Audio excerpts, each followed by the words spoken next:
El reino de la divina voluntad ya está en medio de las criaturas. Escucha la espiritualidad dictada a Luisa Picarreta por el especialista, el doctor Salvador Tomasini.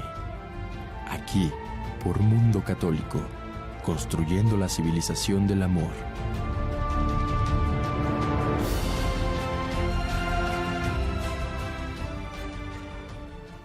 Gracias por estar con nosotros en un programa más del Reino de la Divina Voluntad. Me encuentro con el especialista de este Reino de la Divina Voluntad y de la vida de Luisa Picarreta, con el doctor Tomasini, que está con nosotros. Gracias, doctor Salvador Tomasini. No, al contrario, Ceci, gracias a ti. Y amigos, pues buenas tardes, buenas noches. Buenos días. Buenos días. Y bueno, pues vamos a ver, ¿qué tema quieres abordar hoy, Ceci? Pues, doctor, yo quisiera que nos hablara un poquito. Hablamos antes de iniciar el programa que cuando nosotros vemos las vidas de los santos, vemos los apóstoles, vemos a un San Pedro, un San Juan Evangelista que se recargó en el pecho de nuestro Señor, una María Magdalena que tuvo esa cercanía con Jesús, la Virgen María, ¿no? O sea, que aunque se hable aparte de ella, ¿no? Y que tenga un lugar especial. Cuando hablamos de Santa Teresita del Niño Jesús, de San Francisco de Asís, del Padre Pío de Pietrelcina, decimos, bueno, son palabras mayores, un San Pablo, ¿no? Son palabras mayores, y pues San Pablo es San Pablo, y el Padre Pío es el Padre Pío, y nosotros pues somos viles mortales frente a ellos, no somos nadie, y pues realmente pues pensamos, pues es que le dieron más que a mí, ¿no? O sea, le dieron más dones, le dieron más gracias, le dieron lo que a mí no me dieron, y por eso pues yo no puedo alcanzar eso. Entonces es un poquito como un nivel de, no tanto de reclamo, sino de comparación, ¿no? De compararse y dice, bueno, pues yo no puedo ser como el Padre Pío. De decir, ¿por qué no puedo yo? Sí, o sea, ¿por qué no lo tuve yo? Y no, pues lógicamente. ¿por qué no puedo yo? O ¿por qué no puedo yo? ¿No? O yo no llego porque no lo tengo, ¿no? Es un poco pues en esta tónica. ¿Qué piensa usted, doctor, a la luz de la Divina Voluntad? Bueno, es que hablar de la santidad, vamos a hablar de la santidad humana, que es a lo que te has referido. La santidad humana tiene una cualidad, si le pudiéramos decir cualidad, que es medible. ¿Sí? O sea, todo es medible, ahí siempre hay un más o un menos. ¿Quién es más obediente? ¿Quién es menos obediente? ¿Quién es más magnánimo, quién menos, quién es más casto, quién menos, en fin. Todas las virtudes son, ¿cómo diríamos? No podemos hablar de vida de la virtud en la persona, sino podemos hablar de algo que la persona ejerce, pero no se transforma en vida, sino es algo que se le ha agregado gracias al esfuerzo de su voluntad, tratando de seguir este camino. Y las virtudes, bueno, pues por lo mismo que es actos humanos hechos con la voluntad humana, por eso es que pueden ser medibles y por eso es que alguien es más que otro. Simplemente yo quisiera ahorita, para empezar, poner esta diferencia. En la santidad humana es medible. ¿En la santidad divina será medible? No, porque los efectos son... ¿El Padre será más santo que el Hijo? No. ¿O el Hijo será más santo que el Espíritu Santo?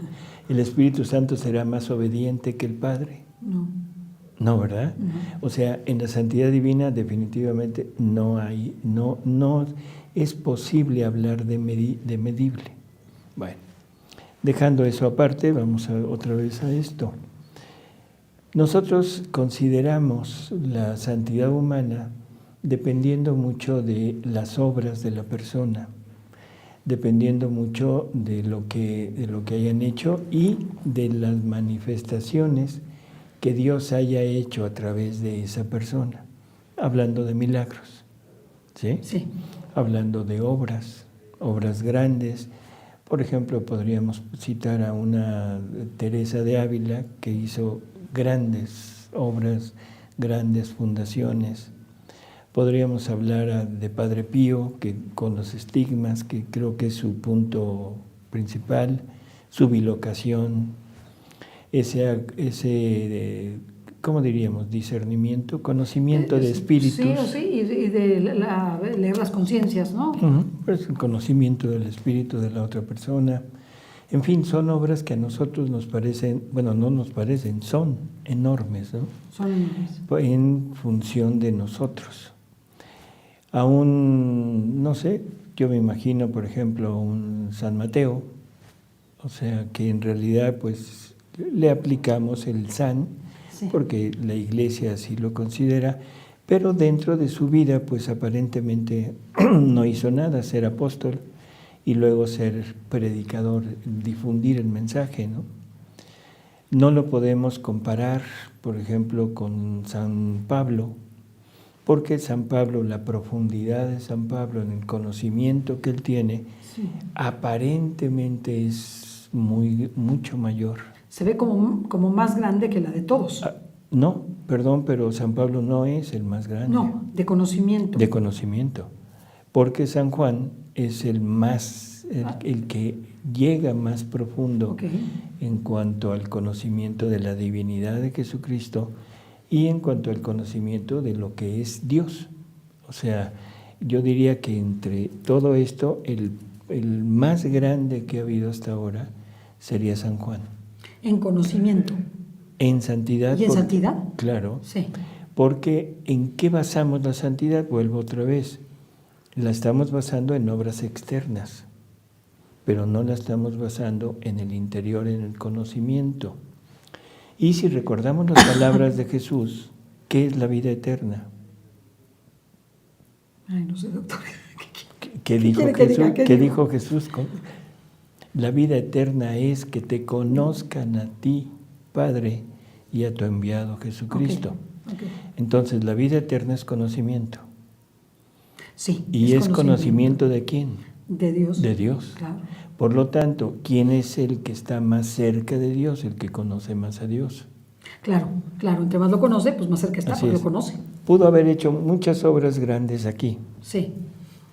pero el conocimiento es mayor acá, aunque no haya hecho obras grandes, ¿sí? Entonces quiere decir que en el cielo, cuanto más conocimiento tengas, más cerca estarás de Dios. Es que el conocimiento genera amor. No se nos olvide eso. Sí, claro. Y en el cielo los grados se miden en amor. Ay, qué interesante. Por lo tanto, es en conocimiento, ¿sí? Parece que estamos hablando de este mundo en donde hablamos de grados, pero bueno, así es. Entonces, por eso hay que conocer la divina voluntad, Por porque eso es que conocemos hay- más de Dios. Por eso es que hay que conocer a Dios. Claro. O sea, vamos partiendo de eso. Por Sí. eso quise empezar por ahí. Sí, Aparentemente nosotros tenemos los ojos puestos en las obras, sí, cuando que en realidad no es tan cierto, sí, porque las obras, esas Dios es el que las pone. Dios le da una misión a cada quien. claro. O sea, cada quien va a seguir su misión y dependiendo de la fidelidad, de la obediencia que tenga, Sí. será lo que pueda hacer. No es obra de la persona, es obra de Dios a través de la persona. De acuerdo. Y creo que esto Sí, nos queda claro. no hay discusión. Sí. Bueno, entonces, nosotros consideramos a los santos como algo totalmente alejado de nuestra vida por todo lo que hicieron. Y casi siempre referimos la santidad a personas que están consagradas a Dios. Pueden ser sacerdotes, pueden ser monjes, pueden ser religiosas, que en un gran número abarca la mayor parte de la santidad humana. Santos laicos, los hay, y bastantes, pero en proporción, Sí, digamos que la vida religiosa es la que como más que te da más facilidad para facilita, poderte, te exacto, facilita. es una facilidad para poder llegar a ese estatus de ser santo. Sí. Ahora, todos en el cielo, todo aquel que está en el cielo es santo. Sí, por el solo hecho de estar en el cielo. Por eso, entonces, no limitemos la santidad a la santidad que la Iglesia ha reconocido y a los demás como que los excluimos Porque de ese adjetivo. Porque hay más santos anónimos que santos proclamados. Así es. Entonces, en el cielo todo el mundo es santo. La abuelita de fulanito, o sea, cualquier persona en el cielo es santa. Bueno, ahora, dentro de los santos, de los que tenemos, ahorita hablábamos de, por ejemplo, de Padre Pío, que es un personaje realmente dentro de la santidad humana. Sí. Hablamos de una Madre Teresa de Calcuta, hablamos de una Teresa de Ávila, de una Santa Teresita del Niño Jesús. Dentro de todos ellos, como que tendríamos que decir, bueno, ¿quién es más santo? Yo digo una pregunta absurda, perdón, pero para entrar en tema. Para entender, claro. ¿Quién es más santo? ¿Quién podríamos imaginar que sería más santo entre todos ellos? Un Padre Pío que tuvo los estigmas, como dijimos, que se bilocaba, que tenía el discernimiento de conciencias, de espíritus. Un Padre Pío, hacer curaciones, sanaciones. Ajá. O sea, y todo esto que se peleaba con el demonio, o sea, que el demonio lo atacaba, en fin. O una Santa Teresita del Niño Jesús que prácticamente no hizo nada. Para los demás, ¿no? Para nosotros, pero descubrió el camino directo a Dios. ¿Cuál fue? El de la infancia espiritual. Y el amor. El amor. Ella llega a decir que realmente el amor, si ella tuviera ese amor a Dios tan adentro, ella podría llegar a hacer actos divinos, porque el amor es Dios, ¿sí? En fin. Entonces, ¿quién es más santo? No lo podemos poner, pero eso es en cuanto a caminos y en cuanto a obras. Pero ahora sí, ya poniendo estos límites de conocimiento, yo diría, ¿quién es el más santo de todos? Pues era San Juan Evangelista, creo que San Juan Evangelista. ¿Por qué San Juan Evangelista? Porque San Juan Evangelista fue ascendido al séptimo cielo. ¿Qué quiere decir eso de que fue ascendido al séptimo cielo? Que le fueron reveladas determinado número de verdades que es en el cielo, o sea, como si fuera un edificio ¿sí? Subió hasta el séptimo piso. Conoció lo que había en esos 7 pisos. Eso es algo que nadie ha tenido. Y San Pablo también subió. Pero al tercero. O sea que le ganó. Le ganó San Juan. Por lo tanto, en conocimiento. Tenía más conocimiento San Juan. Tenía más conocimiento San Juan que San Pablo. Sí. Y si entendemos lo que hablamos al principio, de que la santidad se mide por el amor que se tiene, y el amor está medido por el conocimiento que se tiene, por lo tanto podríamos decir que el santo más santo sería San Juan. Después sería San Pablo. Ahora, no sabemos, no tenemos idea de cuánto conoció, por ejemplo, Padre Pío. Sabemos sus obras, pero su mundo interior no lo conocemos. Sí, hay ciertos escritos, pero para lo que él vivió es poco. Y para lo que realmente tuvo de estigmas, no sabemos hasta dónde. Realmente Exacto. No fue un escritor asiduo de todo este misterio. Ni fue un revelador de los misterios de Dios. No, como que él fue el misterio. Él decía, yo soy un misterio. Es todo lo que el decía. primer revelador de los misterios de Dios, y creo que nadie ha podido superarlo, es San Juan. Es el que llega a entender que el Verbo es Dios y que el Verbo es Cristo. Sí, que es una revelación. Así revelación. Y que Cristo estaba desde toda la eternidad con el Padre. Y que Cristo es Dios. O sea, creo que esto es... Como que no tiene medida. No tiene medida, ni tiene comparación con todo lo demás. Sí, no la tiene. ¿Sí? No la tiene. También nos habla de que Él es el creador de todo. Nos habla de que en Él, en Jesús, fue creado todo. Sí. Eso ya no lo entendemos. Porque dice, en Él fueron creadas todas las cosas. ¿Sí? Todo fue creado por Él, para Él y en Él. Es una cosa de una magnitud inmensa. Él es vida y Él es la vida de todos. O sea, que en realidad estamos hablando de esa magnitud de conocimiento que tenía San Juan, que llegó, ¿y llegó por qué? Porque primero, era un adolescente Sí. y era puro, la pureza, y se enamoró total y absolutamente de su maestro. Y además nunca lo dejó, y además es el único que estuvo en su pecho, por lo menos que tenemos noticia. Y el amor, y es el único que estuvo en la cruz. Sí, que tenía un amor Sí. especial hasta las últimas consecuencias. El amor lo llevó hasta Las ahí. últimas, hasta las últimas Y por consecuencias. ejemplo, lo podríamos comparar con San Pedro. San Pedro, el efusivo, el hombre rudo, el hombre entregado, el que se entregó totalmente El a apasionado. Jesús. Así es, y el que lo amó infinitamente, pero a la hora de la hora se echó para atrás. Sí, claro. Y el que no se echó para atrás fue Juan. Así es. Es el ¿Qué es lo que impulsó? ¿Qué es lo que impulsaba a Pedro? Su carácter, su impulsividad, o sea, todo ese arrojo que tenía como hombre. Claro. A Juan lo impulsó el amor. Y si nosotros comparamos esto, nos damos cuenta que si la Virgen en la parte particular fue dejada a la custodia de Juan, era porque Juan era lo más parecido, entre comillas, a Jesús. Así es. Así es. O sea, entonces tenemos ya como una medida muy, muy clara de eso. Pero ahora la pregunta es, en el cielo, ¿quién sería más santo? ¿San Juan? Estamos excluyendo a la Virgen. La Virgen se quedó como es aparte. otra cosa. Sí, no, y vamos a eso tratar de es. la Virgen aparte. En los programas se los anunciamos, Sí. no se los pierdan. Sí, vamos a tratar de conocer a la Virgen, pero ella es otra cosa.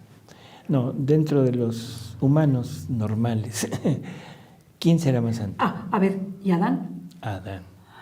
Adán, se le estaba yendo, doctor. No, ahí es a donde queríamos llegar, para entender que la santidad humana es medible, pero la santidad divina no es medible. Luisa le pregunta a Jesús sobre la santidad que tendría su padre Adán. Y entonces Jesús le dice algo muy curioso, le dice, es que Adán es el santo más santo que existe. Es impactante. Y entonces uno dice, ¿cómo es posible? ¿Cómo es posible contra un San Juan, contra un San Pablo, contra un Padre Pío, en fin, todos los que tenemos? Y le dice, es el único que tiene actos en la unidad de mi querer. Porque en la medida en que Adán es creado, en el momento que Adán es creado, le es conferida la vida divina y la voluntad divina. Entonces, durante un periodo de vida, no sabemos cuánto tiempo, pero un periodo de vida antes del pecado, antes de la desobediencia, él vivió con la divina voluntad y con la vida divina en él. Por lo tanto, lo que hacía eran actos divinos. Y sabemos, porque Jesús así nos lo ha externado en los escritos, que cada acto de la criatura que vive en su voluntad es una vida divina. Amén de que además él no tenía el pecado original. Bueno, él no tenía... Era inmaculado. Él era inmaculado. Entonces, pero el punto es, después cae, ¿sí? Desobedece, se cae, vienen todas las consecuencias, y el resto de su vida vive como un humano cualquiera. Sin embargo, aquellos actos que hizo en la divina voluntad, que le confirieron la posesión de una vida divina en cada acto, lo hace el santo más santo en la categoría de seres humanos. O sea, si fuera medible, lo de él no es medible. Lo de él no es medible porque Jesús dice que Adán tenía todos los conocimientos sobre la divina voluntad. Conocimiento. Por lo tanto, Adán estaba en ese punto culmen, todos los conocimientos. Después los pierde, sí, totalmente de acuerdo, pero esos actos que hizo los sitúan en un nivel totalmente superior a la santidad humana. Bueno, entonces, ahora vamos a ver qué se le dio a cada santo.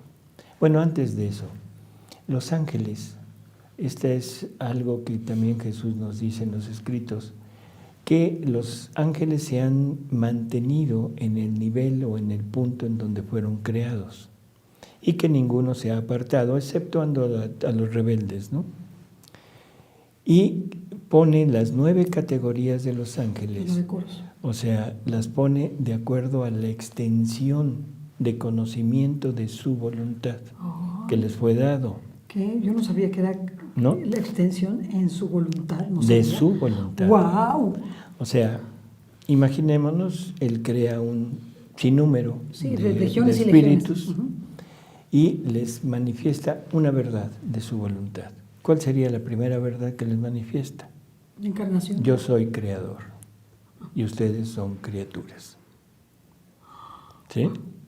Entonces, ninguno pudo decir que no. ¿Sí? Todos tuvieron que decir que sí, todos aceptaron.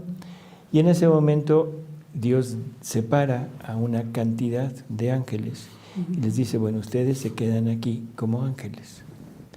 Al resto les voy a dar una segunda verdad. ¿Sí? Una segunda verdad de mi voluntad, y les dice esa verdad, y todos dijeron que sí. Bueno, no todos. Algunos dijeron que sí, otros dijeron que no. Los que dijeron que no se quedaron con la prueba pasada de la primera verdad, son ángeles. Y saben que fueron creados por Dios. Y saben que fueron Eso creados ya no por lo pueden Dios, negar. pero esos se condenan. Por eso es que dentro del infierno hay ángeles, hay arcángeles, o sea, Claro. los que no pasaron la tercera prueba. Claro. Los que pasaron la segunda prueba, la segunda extensión de conocimiento y la aceptaron, en ese momento todos son arcángeles. Los que no, esos se quedan fuera, son rebeldes, pero quedan con la categoría de ángeles. Estos segundos que pasan la prueba de arcángeles, se les da la tercera verdad. ¿Cuál es la tercera verdad? Me voy a encarnar. Y me voy a encarnar, me voy a convertir en hombre, en un ser humano, en una naturaleza humana, y les da todas las características. Y ahí es cuando Luzbel se revela, porque les dice, tienen que venir a servirme en mi humanidad.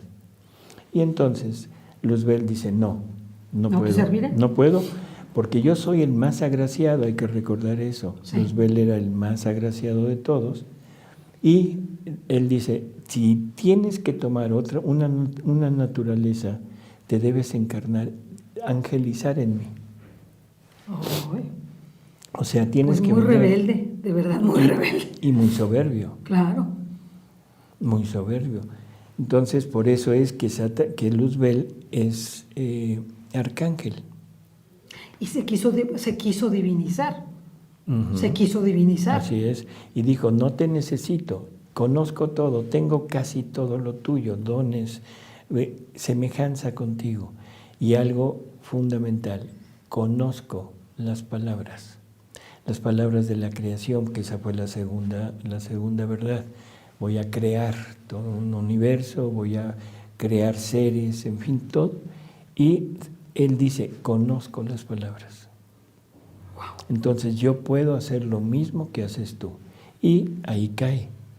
Por eso es que no suena lógico el pensar que Luzbel es arcángel, habiendo demonios que son serafines.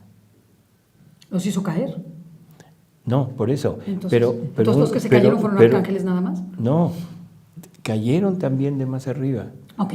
Pero, como que dice uno, ¿por qué si él era el más agraciado y es arcángel, por qué hay serafines? O porque hay tronos, o porque hay dominaciones dentro de los demonios. No sé, doctor. Perdóneme, quiere decir que ellos fueron revelándose subsecuentemente. Conforme se les fueron dando las verdades, hubo verdades en que dijeron, no, eso no. Y entonces cayeron, pero cayeron más arriba de donde cayó Luzbel. ¿Y por qué hace tanto daño Luzbel y él es el protagonista? Si Porque hay él otros es más grandes? él era el más agraciado, él era el más potente. A pesar de ser arcángel. Sí, bueno, Porque uno es que, presupone no, que si estaba hasta acá en las dominaciones, pues es más potente no, que si pero es... acuérdate que es todo un grupo que Dios va revelando, es una verdad, pasan y dice, bueno, ustedes se quedan aquí y ustedes pasan al siguiente Nivel. al siguiente nivel. O sea, todos iban iguales, pero unos eran más agraciados que otros, tenían más, Dios les había dado más. ¿Cómo sería a Luzbel? Ok, entonces Luzbel se cae y ya tira a todos los que... Yo Y pensé que los Luzbel había otros- hecho caer a los demás. Bueno, sí los hace caer, porque él es el que empieza a meter la insidia de síganme a mí, no es conveniente, no es bueno seguir a Dios, síganme a mí, yo puedo, hay que rebelarse. Es exactamente igual que lo que pasa actualmente. O sea, tenemos cantidad de personas que toman el papel de Mesías o que toman el papel que se da de redentores y que convencen a la gente de que lo sigan. Incluso convencen a personas, incluso consagrados. Sí, sacerdotes. O lo que Así sea. es. Entonces, bueno, es ese punto, ¿no? Entonces, que eso quiere decir que los ángeles progresaron. En Hubo quienes cuanto, progresaron. en cuanto a fueron aceptando los conocimientos de la divina voluntad, pero llegaron a 9 extensiones de conocimiento. ¿Qué quiere decir extensión de conocimiento? Muy difícil poderlo medir, conocer, porque podríamos decir que fueron 9 verdades, pero sería como muy poco lo que estaríamos hablando.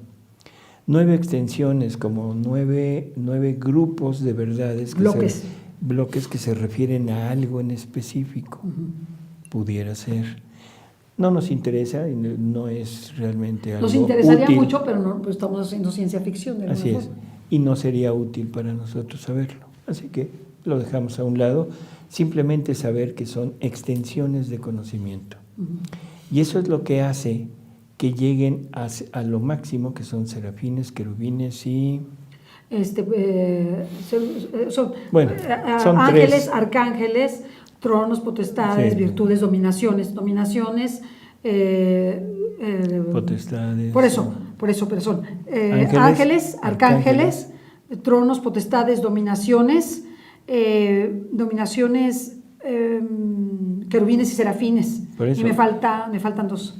Falta uno que son las 3 categorías que están en la parte más superior y que son los más cercanos a Dios. Que son querubines, serafines y te faltan Los serafines son los más cercanos a Dios por conocimiento. Los querubines son los más cercanos a Dios por amor, o al revés, no recuerdo exactamente. Pero uno es por amor y el otro es por conocimiento. En fin, ahora, ya visto esta parte, entonces debemos entender que ahora vamos a nosotros. ¿Qué es lo que nos puede convertir en santos? ¿Qué es lo que debemos hacer para llegar a la santidad? Podríamos pensar en irnos a una cueva allá en un monte y vivir de las frutitas del campo, o que un cuervo nos lleve un pan, en fin, pero no es algo que sea posible llevarlo a cabo en la actualidad. Podríamos emprender grandes obras, grandes fundaciones, grandes todo, pues sí, pero la mayor parte de nosotros ya llevamos una vida fuera de ese medio de consagrados, ya no somos consagrados, somos laicos y con familias, con todo, entonces ya no está dentro de nuestro alcance. No somos una Conchita Cabrera de Armida que después de ser casada con 9 hijos, Dios le quita todo y ella empieza a hacer fundaciones, ¿no?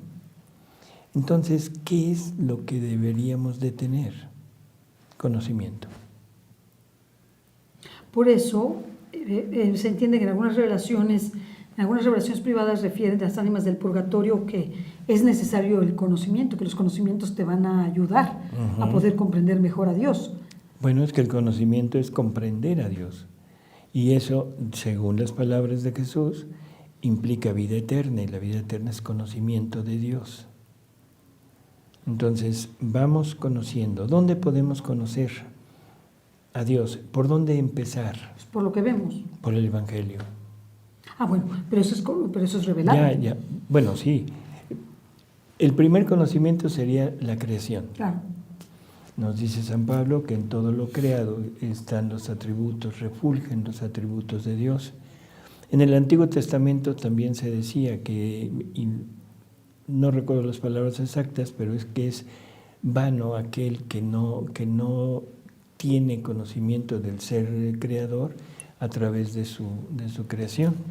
Que son, de alguna forma, las formas en que Santo Tomás de Aquino comprobó la existencia de Dios, las vías de Santo Tomás, o sea, a través de lo que existe. Del orden, de todo lo que... Exactamente. Bueno, entonces tenemos esa primera revelación y algo muy, ¿cómo diríamos?, medio intangible, que es algo que Dios nos puso en nuestro interior, que se llama conciencia. Es una huella de Él. Y una huella que te indica por dónde caminar. No hay nadie en este mundo que no pueda decir, esto que estoy haciendo no es correcto. Quizá que no puede decir es malo, porque malo ya implica pecado. Un juicio. ¿Sí? Juicio.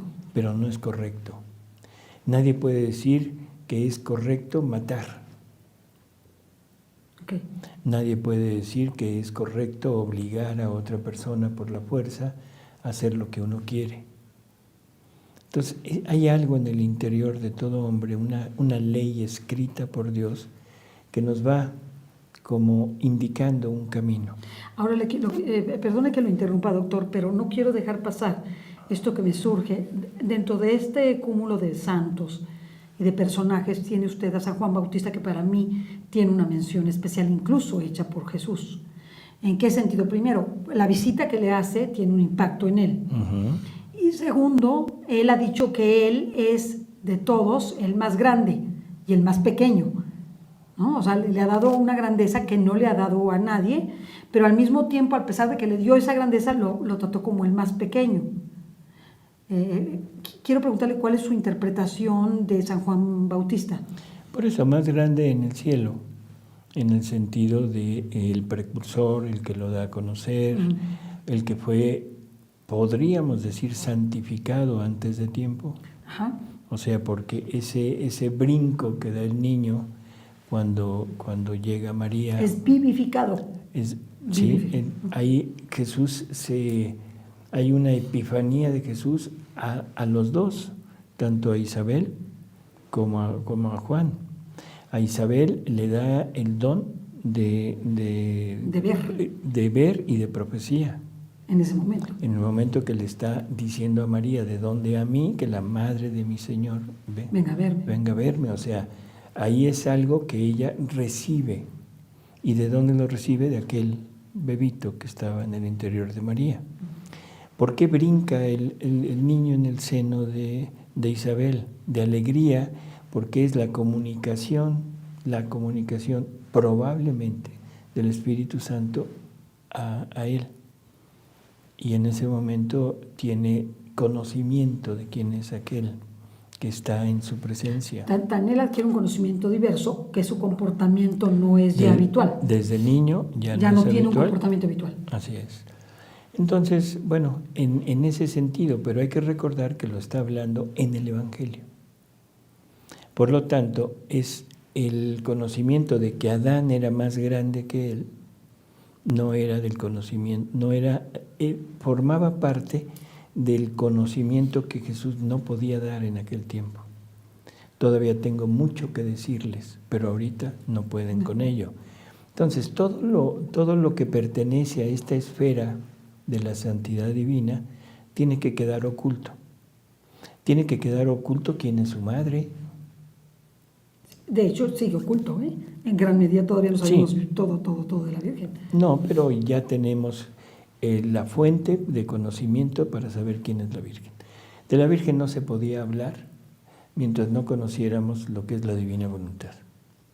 De Adán no podemos hablar mientras no conozcamos qué es la divina voluntad. Entonces no podemos entrar en esos misterios porque no teníamos la llave para saber qué es lo que hacían, qué es lo que los hacía santos, ¿sí? Por eso es que pone a Juan Bautista como el mayor. Lo lógico es que hubiera puesto a Adán. Pero Adán en ese momento, o sea, no era ni siquiera recordado, yo creo. Sí, pero él hace un paralelismo, digo, no lo recuerdo ahorita, un paralelismo en el sentido de que, como si, a pesar de que la santidad de Juan era... En el mundo es el más pequeño, es el hombre que se va al desierto, es un hombre que no es conocido, que no es, que no forma parte de la realeza, que no tiene pertenencias, que no es rico, que no... ¿Sí? Sí. O sea, yo lo veo en ese sentido. Pero en fin, creo que eso es también aparte. Entonces, ya teniendo estas bases, ahora vamos a ver qué se nos da a nosotros como herramienta para llegar a la santidad y a qué grado de santidad podemos llegar. Cuando Jesús empieza a revelar esto del reino, de su voluntad, que empieza a revelar las verdades de su voluntad, prácticamente abre el palacio de la divinidad y nos da entrada y nos dice, entren hasta donde quieran, tomen lo que quieran. Es impresionante. ¿Sí? Hay una lectura dentro de los escritos de Luisa donde hay un rey que saca un arcón lleno de monedas para que el pueblo tome. Y después de un tiempo le pregunta a uno de sus ministros, le dice, oye, ¿ya se terminó el tesoro para poner más? Dijo, Señor, han tomado muy poco. Eso es exactamente lo que está pasando ahorita. O sea, Dios nos ha dado un arcón lleno de conocimientos, no solo en Luisa, o sea, por favor, en el Evangelio, en la tradición, en todo el Antiguo Testamento, en los padres de la Iglesia, en los escritos de los santos, ahí tenemos cantidad. Tenemos un resumen maravilloso que se llama Catecismo de la Iglesia Católica. O sea, ¿cuánto hemos tomado? Nada. Cuando hablamos de catecismo todo el mundo se queda callado. Sí, prácticamente muy pocos. Yo he conocido a muy poca gente que lo conoce. Así o sea, es. y son gente practicante y todo. Así es. Y Pero le preguntas no, del catecismo de la Iglesia Católica y conocen poquitísimo, incluyendo a mí, ¿no? Que no se conoce. Sí, no, la verdad es que tiene una Entonces, profundidad hemos grandísima. tomado muy poco. Y ahora viene esta gran, enorme revelación. Aquello que Jesús no podía decir hace 2000 años, ahora lo abre y dice, aquí está el arcón y aquí está todo el conocimiento. Ustedes deciden cuánto toman. Pregunta, que le voy a poner, ¿por qué? Sabiendo que somos tan limitados en tiempo, en todo, que eso significaría mucho tiempo el poder abarcar ese conocimiento, ¿por qué no nos lo dio infuso? Digo, perdóneme la pregunta. Porque sería obligarte y sería desperdiciar una vida de Él en ti. A sabiendas de que tú eres rebelde, bueno, sí, en el buen sentido, sí. De que tú eres rebelde, de que tú no vas a aceptar, darte lo infuso sería darte infusa su vida. Y entonces ya no tendrías libertad. Cualquiera de dos, o no tendrías libertad o estás condenando a la muerte nuevamente a esa vida divina, igual que lo hizo Adán. Y Jesús dice que en la creación Él jugó, la divinidad jugó un juego de azar. O sea, como si fuera la ruleta, ¿sí? Y le dio vueltas y dijo, a ver, ¿dónde cae? Y cayó exactamente en el rechazo. Entonces ahí perdió Él. Dice, ahora voy a jugar nuevamente, pero ahora voy a ganar. Y voy a ganar porque no se los voy a dar así, sino ellos lo van a lograr. Y el que quiera lo podrá tomar, el que no quiera no lo tomará. Ya no arriesga su vida en alguien que no la va a valorar. Y por eso dice que este don de su divina voluntad se lo va a dar a aquellos que van a apreciar ese don incluso más que su propia vida. Claro, que vale más que tu propia vida. Y que están dispuestos a perder su vida por lograr aquel don. Entonces ahora él está seguro de que va a ganar. ¿Por qué? Porque solamente van a tomar el don los que quieran tomarlo. Y los que se esfuercen. Y los que se esfuercen en y tomarlo. los que, digo, son muchas cosas que se tienen que dar para que esta persona pueda conquistarlo. Así es. Porque aun cuando tú lo hayas, como usted, doctor, que usted, digo, dicho de paso, el doctor 8 veces, ¿verdad? Se ha leído No, todas las veces, pero siempre no cuenta importa. cosas nuevas.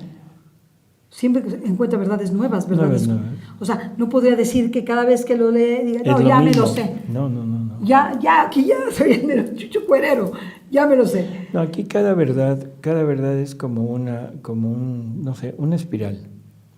Es la misma verdad, pero va subiendo y va dando nuevos conocimientos. Yo pienso que es como el Evangelio. El Evangelio, si uno lo lee, dice, ya lo leí, pero lo vuelves a leer y dices, no, un momento, hay cosas nuevas. Y si lo vuelves a leer, que difícilmente lees 3 veces el Evangelio, entonces encontrarías cosas nuevas y cada vez irías subiendo. Dios no se puede, ¿cómo diríamos?, limitar a un conocimiento. No, pues es Dios.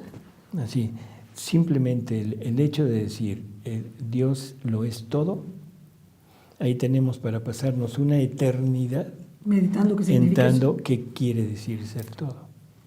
No me acuerdo ahorita quién, pero en el momento que rezamos el Padre Nuestro, el solo hecho de decir Padre Nuestro, ahí deberíamos de pararnos y empezar a meditar qué quiere decir, que nos estamos comunicando, nos estamos comunicando con nuestro Padre y que ese Padre es Dios. Ahora entiendo, si usted se pone a ver a toro pasado, por qué los primeros padres de la iglesia y los primeros religiosos se dedicaban solamente a estudiar y reflexionar. Uh-huh. Porque entendieron que si no conocían, no amaban a Dios. Así es, porque nadie ama lo que no conoce. Exacto, y también se entiende por qué los del lado contrario, ¿sí?, querían aprisionar esos conocimientos, dígase, los esotéricos, ¿no?, por ejemplo, que hicieron del conocimiento, que eran el conocimiento como lo quería Luzbel, exactamente, uh-huh, para dominar, para ser superiores, para tener control, pero no para amar a Dios. Así es, y eso está pasando en la actualidad. Y ahora peor, porque hay gente que la mayoría no sabemos nada, no entendemos nada, no leemos nada, y luego entonces, ¿quién va a amar a Dios si no le conocen? Perdón, llega un vivales, así tal la palabra exacta, un vivales, que ve en eso, en el Evangelio, ve su modo vivendi, y se lo aprende y empieza a predicar con mucha, ¿cómo diríamos? Con pasión, con fuerza. Sí, con fuerza. Pero quitando lo que no le conviene, y se convierte en una secta más. Y lo más triste es que hay personas que lo siguen. Claro, porque no saben nada. No hemos entendido, y esto es algo aparte, no hemos entendido que la palabra de Dios es inmutable, porque es la palabra de Dios. ¿Cristo es Dios? Sí. Por lo tanto, la palabra de Jesús es inmutable. No puede cambiar, ni se puede actualizar, ni se puede poner en este momento acorde a la modo de vida de nosotros. Ese ayornamiento de la iglesia, perdón, pero eso es, no me atrevo a decir. Las famosas verdades de salvación, o sea que hasta aquí te salvas y hasta aquí no. No, okay. En que esto lo podemos modificar. Claro, lo podemos. Es que en aquel tiempo se usaba así, pero en este tiempo no. Perdón, la palabra de Dios es palabra de Dios. Y esto no es ser fundamentalista, ni mucho menos, sino no es fanatismo, es una realidad. Yo no puedo anteponer mi pensamiento al pensamiento de Dios. No puedo anteponer mi forma de vida a la forma de vida que Dios quiere que yo lleve. O sea, no sé si se entiende Sí, esto. o sea, no es acomodaticia. Así es. La palabra de Dios ni es acomodaticia, ni es a nuestro antojo, ni es a nuestra conveniencia, en Así pocas es. palabras. Esto quiere decir que el cofre, es decir, el palacio al que nos hablaba, que me encantó, que qué hermoso, ¿no? O sea, el palacio del conocimiento, ¿no? Ese palacio donde el Señor nos invitó, pues si quieres le entras y si quieres no le entras. Así es. Y hay personas que se lo quieren apropiar. Qué horrible. Hay personas que llegan y dicen, no, ciérralo, no puedes entrar, nada más te voy a ir dando yo. Era lo que hacía la iglesia al principio, que no nos dejaban ni leer el evangelio. Así es. Que en eso hay que aplaudirle a la iglesia todo el esfuerzo que ha hecho por abrirse. Para abrirse. Y ahora hay personas que quieren cerrarlo. Esto es tremendo. Hay personas que se quieren apropiar del conocimiento, es decir, nada más yo puedo leer. Ustedes no, tú no. Yo te voy a ir dando. ¿Sí? Y ahora te tengo atada a mí, Claro. no a Dios. Claro. Y eso ¿Sí? es gravísimo. Y por eso Jesús dice que el amor debe ser solo, nunca triangulado a través de alguien. Por eso dice, no le digas padre, ni madre, ni guía. Así porque es. tienes como único padre a Dios. A Dios, nada más. Eso quiere decir que en el futuro la guía va a ser directamente de Dios. Eso está desde el Antiguo Testamento. Sí, ya lo sé. Llegará el tiempo en que no necesitarás quien te diga las verdades, porque todo estará escrito en tu interior. Esas son profecías. Ahora, le quiero preguntar algo. Nosotros somos muy limitados en cuanto a nuestra posibilidad de conocimientos, como el hecho que le digo yo a usted lo ha leído y releído, pero muchas cosas se olvidan, muchas cosas... Una vez que nosotros empezamos a leer esto y todo, tiene un impacto en nuestra alma, más allá de nuestro recordar y de nuestra memoria. Más allá de tu cerebro. Explíquenos eso. Pues sí, más allá. ¿Qué dijo? O sea, nosotros basamos nuestra memoria en el funcionamiento de mi cerebro. Perdón, pero eso es totalmente, ¿cómo decir?, absurdo. Está Jesús, está Pedro, bueno, esto es en los relatos de María Valtorta, está Pedro como triste, sentado, y Jesús llega y empieza a platicar con él y le dice, ¿qué te pasa, Pedro? Y dice, Señor, es que todo lo que tú hablas, todos los conocimientos que tú nos das, en mis manos parece como que tomo agua, se me va, escapa.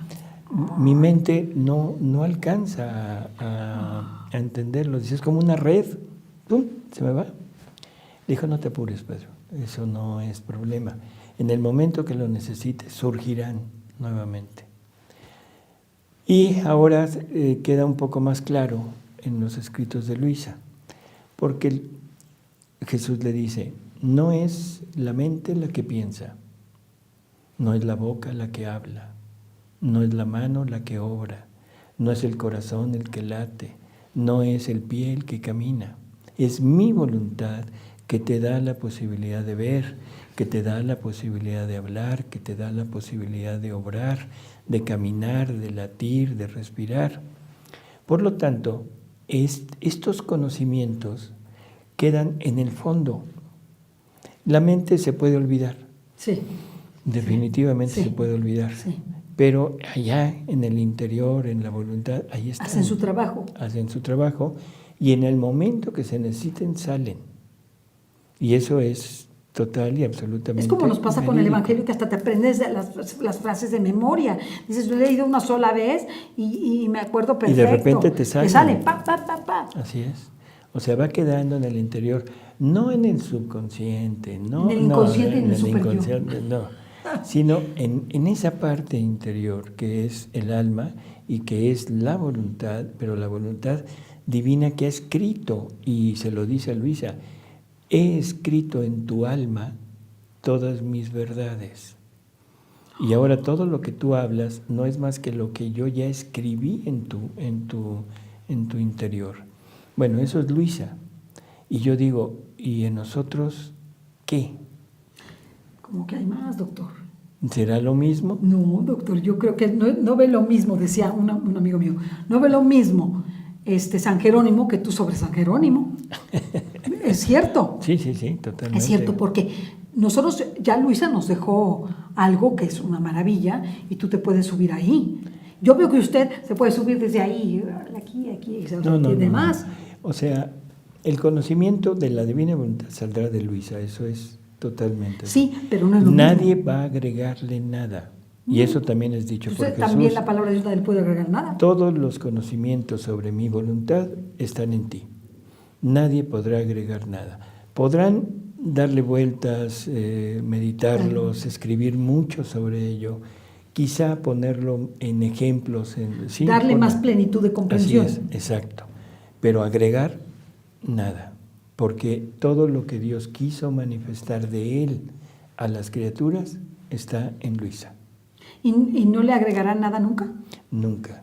Porque Luisa de repente dice, tanto que me ha dado, ¿y qué tanto más irá a darle a las personas después de que yo me muera? Y Jesús le dice, no. No te equivoques. No, en ti voy a poner todo. Y de ti saldrá todo lo que es esto. Podrán venir otros y hablar sobre lo que tú escribes, y podrán pensar y discernir y hacer todo lo que quieran, pero no podrán agregar una verdad más. Pero no piense usted que, es como cuando usted lee la palabra de Dios. De hecho, el Catecismo de la Iglesia Católica no le está agregando nada, simplemente está dando más plenitud de conocimiento. Está haciendo lo más comprensible. Es más comprensible. Con ejemplos, con diversos modos de lenguaje y todo, pero la verdad sigue siendo la misma. Y Jesús lo dice, se ha hablado mucho sobre mi evangelio, pero nunca la Iglesia ha dado un evangelio más o una verdad más. Pero en el caso, por ejemplo, de estos conocimientos, es que es como usted dice, una vez que uno va como madurándolos y meditándolos y leyéndolo, llega un momento en el que usted puede sacar conclusiones o consecuencias o aplicarlo, ¿no? Por eso, es exactamente igual que el Evangelio. El Evangelio es una verdad. Ahora, ¿cómo la aplico en mi vida? Sin cambiarla, sin ponerle peros o sin hacerla acomodaticia, ¿sí? Entonces, aquí es lo mismo, es la verdad, y una verdad, vuelvo al punto, la palabra de Dios es totalmente imposible quererla cambiar. No se puede cambiar, ahora es inmutable. Le quiero preguntar, ¿estos cielos, el tercero o el séptimo, tienen que ver con esos conocimientos? Sí, definitivamente en el cielo no hay más que el conocimiento de Dios. Entonces, y está por niveles. ¿Qué quiere decir? Bueno, que a San Pablo le dieron, no sé, o sea, el conocimiento que hay en los primeros tres. Ponen cielos, no sé si el cielo esté así o no, no importa, esas son palabras, sí. Pero son grados. Son grados, ¿sí? Son grados. El tercer grado. Claro. A San Juan lo subieron al séptimo grado. Ahora vamos al punto, ¿a qué grado te subirán a ti? Pues donde Dios quiera. Hasta donde tú quieras. Aquí ya no te lo van a dar. Eso me gusta. Aquí ya te abrieron y te dijeron, entra. ¿Hasta dónde? Hasta donde quieras. Entra. Esto es impresionante. Depende de ti. Ya no depende de Dios. Es impresionante, doctor. Bueno, ese es el punto en donde estamos. La santidad en la actualidad ya no está reservada a unos cuantos. No está reservada a un determinado tipo de actividad en mi vida. Porque este conocimiento lo puede tener la persona que vive un campesino que vive en el cerro, lo puede tener el citadino, que es un empleado común y corriente, lo puede tener el funcionario, lo puede tener quien sea, lo puede tener quien tiene una estación de televisión. De televisión. O sea, ya no importa lo que seas, porque no se trata de hacer algo nuevo, sino se trata de todo lo que es intención y conocimiento. De acuerdo al conocimiento es mi intención en el obrar. Y eso es lo que me va a ir dando esa plenitud de santidad. Y eso es lo que me va a hacer crecer dentro de esta semejanza con Jesús.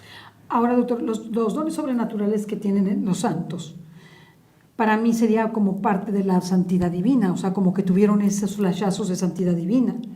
Es Dios que comunica la fuerza, por ejemplo, vamos a hablar del milagro. Sí. La fuerza del milagro Dios la comunica a través de una persona Sí. que está muy entregada a Él, Sí. y que Dios quiere mostrar la santidad de esa persona y quiere mostrar su obra, que es Dios, a través de esa persona, pero no es la persona. Obviamente, pero ahí estaremos hablando de santidad divina. No, estamos hablando de santidad humana. Entonces, ¿qué obras haremos si es santidad divina? Esto es algo muy discutible, que la gente incluso lo toma mal, pero perdón, son palabras de Jesús. Esto tiene una explicación muy lógica, pero bueno, eso llevaría más tiempo. Todo aquel que escucha mi palabra y la pone en práctica no solo hará mis obras, sino aún mayores. ¿Lo dice Jesús? Sí, ¿verdad? Sí, claro. ¿Quién es Jesús? Pues el Hijo de Dios. Segunda persona de la Trinidad, Verbo eterno. ¿Verbo eterno es Dios? Sí. Ah, bueno, entonces lo está diciendo Dios.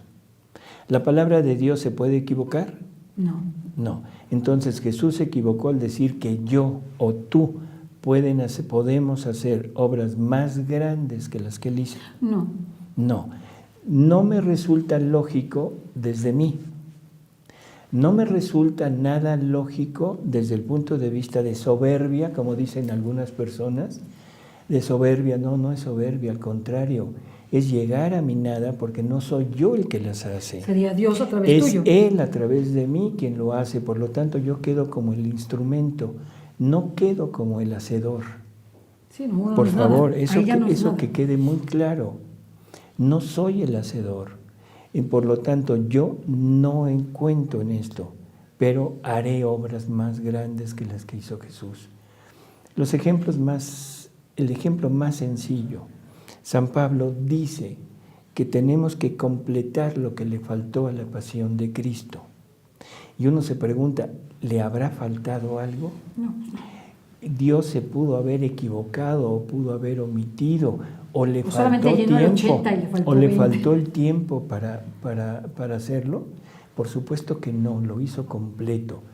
Todo está consumado. Todo. Pero entonces, ¿por qué San Pablo dice que tenemos que completar? Porque todo lo que él tenía que hacer, pero no me incluyó a mí. O sea, yo no dije acepto. Lo hizo por mí.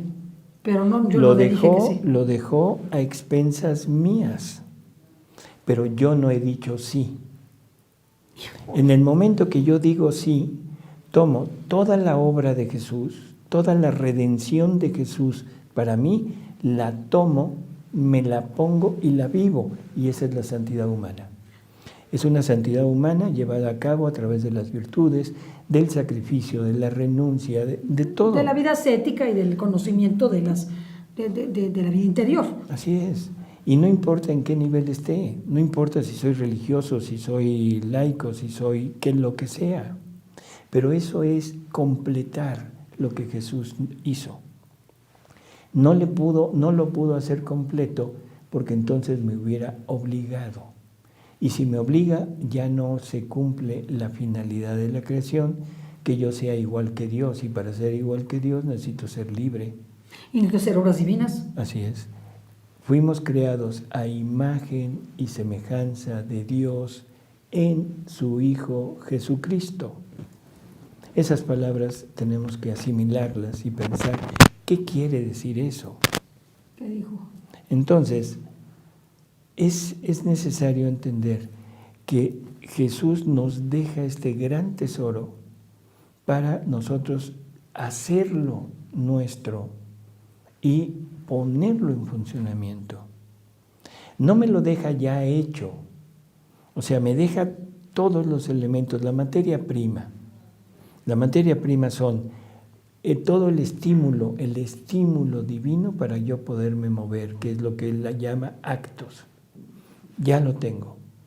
ya tengo todo el conocimiento de esto. Bueno, pues ahora simplemente ponlo en práctica. Que se te vea. En tus obras. Claro. No en las obras de Jesús. Porque luego decimos, tenemos que repetir las obras de Jesús y uno dice, a ver, ¿a qué te refieres? ¿A qué te refieres con repetir las obras de Jesús? Pues no está en nuestra capacidad. No, está en nuestra capacidad porque Él nos está dando todo, pero es en mis obras comunes y corrientes hacer lo que Jesús hacía en su interior. El sacerdote consagrando, por favor. El sacerdote en el momento de consagrar está haciendo actos humanos. Sí, claro. Actos humanos, tomar un pan, elevarlo, decir unas palabras, en fin. Pero, ¿qué está pasando? Que hay otro acto que sale a través del acto del sacerdote, del hombre, sale un acto divino que pone en la hostia y en el vino, pone a Jesús. Pero le quiero decir algo. Ahí, obviamente, es una obra divina. O sea, es un acto de santidad divina. Aunque sea un ser humano él, que no acepte ni conozca la divina voluntad. Sí, pero la Iglesia ya lo ve. En ese momento el sacerdote es Jesús. Por eso ya se convirtió en un acto divino. Un acto divino. Bueno, ese acto que es a través de un acto de hombre, a través de un acto, o sea, semejante a lo que Jesús hizo, pero un acto de hombre, se actualiza el acto que hizo Jesús. Bueno, eso es exactamente lo que pasa en la divina voluntad. A través de un acto de hombre se actualiza lo que Jesús hizo. ¿Qué hizo Jesús? Darle al Padre la gloria por toda la familia humana. Darle al Padre el amor que toda la familia humana debería de haberle dado. Darle al Padre la gloria, el reconocimiento, todo. Sí, todo. Lo de toda el poder, la familia la alabanza. humana. O sea que realmente cuando nosotros estemos inmersos y fusionados en la divina voluntad, estaremos haciendo lo mismo. Sí, estaremos dándole lo mismo que Jesús le dio. Pero en mis actos, persona. A la hora de venir a trabajar aquí a tu empresa, lo que estás haciendo no es trabajando en tu empresa. Estoy trabajando en la de Dios. Estás reviviendo toda la obra de Jesús. Ay, y estás dándole vida a esa divina voluntad en cada acto que hagas. Pero lo haces a través de esto. El barrendero que está en la esquina lo está haciendo a través de barrer, a través de recoger la basura. Por eso no hay obras mayores ni menores. Así es. En este ambiente ya no hay. No, todas son divinas. Así es. Por lo tanto, debemos entender que esta santidad es increíble. No, es una dimensión, o sea que no, de una magnitud que no nos alcanza ese tesoro. O sea, ese tesoro, porque si sumáramos todos los actos, todas las acciones y todos se fueran sumando en estas acciones, el mundo en pocos minutos podría transformarse. En un acto. Nada ¡Pum! más. Todo. Todos. En un acto. Ahora entiendo que cuando todos le piden perdón a Dios y todos se hincan y todos le arrepienten y todo, el Señor cambia la historia. Porque hiciste por lo menos ese acto conforme a la divina voluntad, por lo menos. Bueno, más o menos. Entonces, bueno, tenemos la materia prima para la santidad, pues no para la santidad humana, para la santidad divina.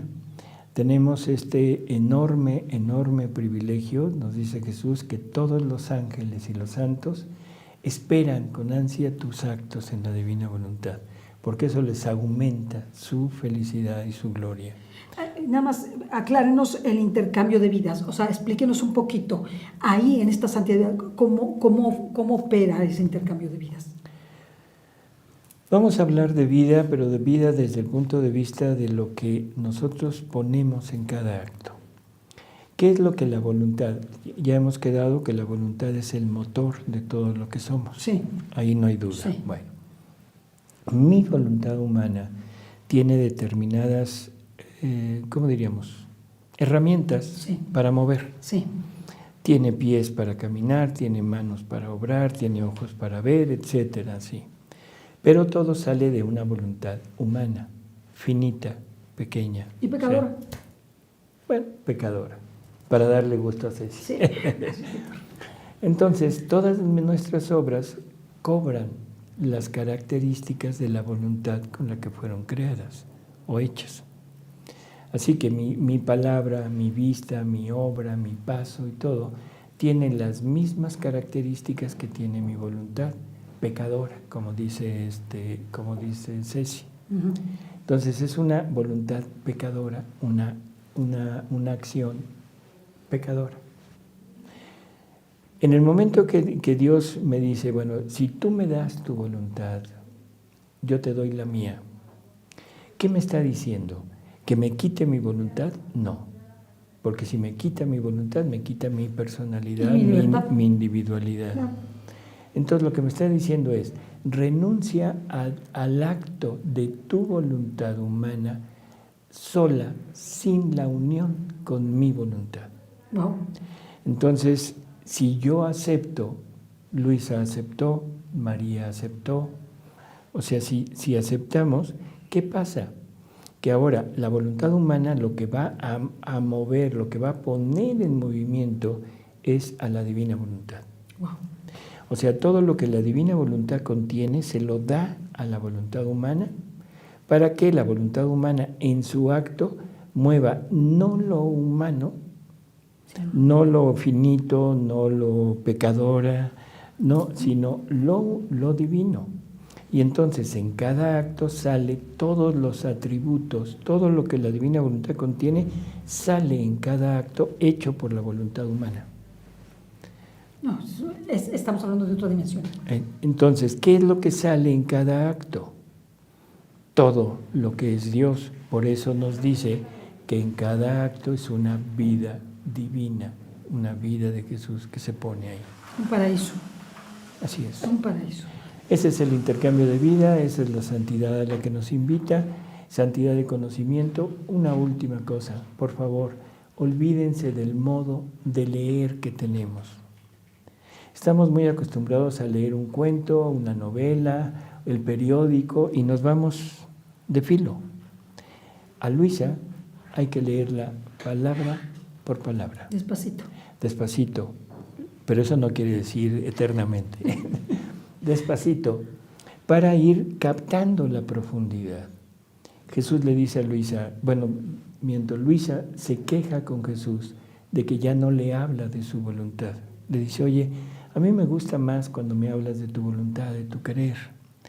Tus otras cosas, hablando de virtudes, me gustan, pero me gusta más lo otro, ¿no? Entonces, háblame de lo otro. Se supone que Jesús le ha estado hablando de virtudes. Y entonces Jesús le dice, mira, estoy esperando a que pases como naturaleza la verdad anterior. Ya que la tengas como naturaleza, entonces te doy una nueva verdad. ¿Para qué te la doy antes si no has hecho vida la anterior? No. Y cada verdad es un escalón que nos va a ir conduciendo poco a poco para ir entendiendo. Y desafortunadamente hay muchos, pues no sé cómo decirlo, o sea, en el mundo hay grupos, hay personas que toman los escritos como si fuera, no sé, una palangana de dulces y cada quien escoge el que le gusta. Y no es así. No es así, es un buffet de verdades, no. Aquí es comida corrida, primer plato, segundo plato, ¿sí? O sea, para ir entendiendo, tomar al azar no sirve, porque nos va a dejar más obscuridad y más tinieblas. No, y es peligroso porque nuestra comprensión va a ser muy parcial. Así es. Muy pobre. Entonces vamos a leer en orden. Y de cabo a rabo. De cabo a rabo. Y ya después, ya que hayamos leído todo, ahora sí, vamos a leer como queramos. Esos compendios, esos resúmenes, esos, ¿cómo decir? Acúmulos de verdades bonitas. Como que es un menú, pero no es el banquete. Así es. Es como pero que, ya después, sí. ya después, no al inicio. Y esta es la santidad a la que Jesús nos invita, este es el camino de la santidad y una santidad total y absolutamente diferente de la santidad humana. No diferente en el sentido de ¿cómo diríamos? Es como de grado. Cuantitativo, Sí. sino es cualitativo. Por eso es de grado. Así es. porque la santidad es la santidad, pero y que no la podemos ni medir, ya como decía, pero es un grado diferente. De santidad. O sea, es como estar en el tercer cielo y estar en el séptimo, pues sí hay un grado diferente, ¿no? Así es. Ahí se ve como más claro. Doctor, Así ya es. nos vamos porque se nos acabó el tiempo. Sí. Pues amigos, muchas gracias por estar aquí con nosotros. Gracias. Ceci, muchas Ay, gracias. gracias, estuvo hermoso el programa. Y Muchas gracias, doctor. nos estuvo vemos en la increíble. próxima semana. Hasta la próxima. luego. Bye. El reino de la divina voluntad ya está en medio de las criaturas. Escucha la espiritualidad dictada a Luisa Picarreta por el especialista, el doctor Salvador Tomasini. Aquí, por Mundo Católico, construyendo la civilización del amor.